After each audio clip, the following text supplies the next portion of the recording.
My name is Kyra. I'm 20 years old. I'm black. I am a young woman. I am a student. I am American.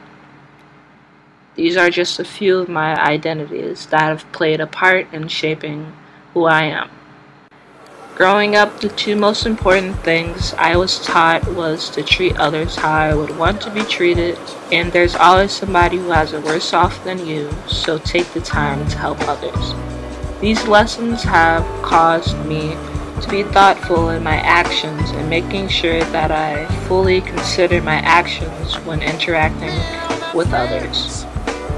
Up until the day we got on the first plane on the way to Bali, I was more focused on completing my semester and what the plans were going to be for the rest of my summer.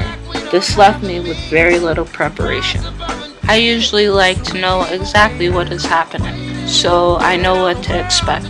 But my lack of preparation allowed for me to come into this experience with as little expectation as possible, so I would encounter each new event with an open mind and not comparisons. When I first arrived in Bali, the most significant thing I noticed was how nice the Balinese people were. Most people were smiling and more than willing to accommodate. Their actions seemed genuine, and there was a lack of urgency that I am used to.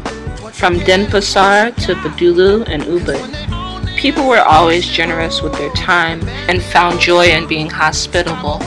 The other thing that stood out to me was how much religion was embedded into Balinese culture.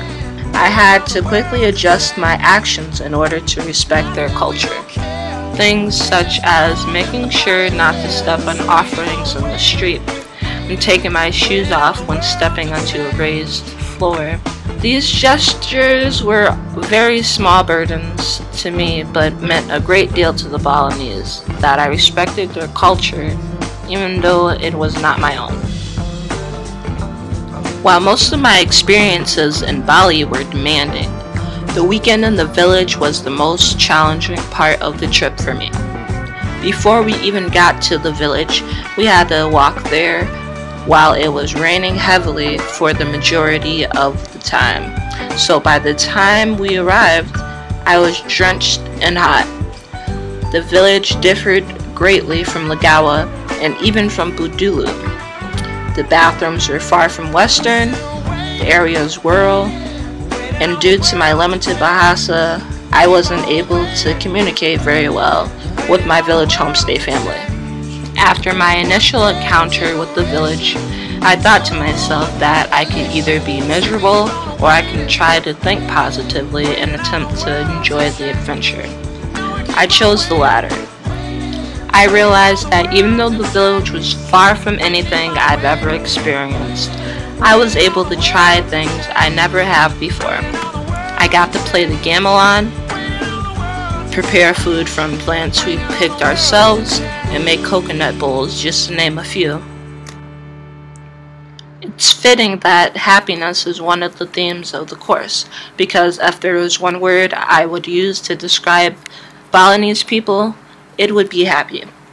No matter where we were, Senor, Badulu, or Kuta, the locals were always smiling and seemed so content with life. The happiness isn't based on material objects, but on more abstract ideas like family and religion.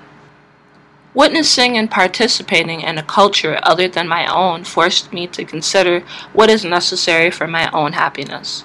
After experiencing Bali without many of my possessions I have at home in America, I was still able to be happy. I discovered that the key to my own happiness is my family and being able to help others. With this knowledge of myself, I will be able to enter any new situation and understand what I need to be happy.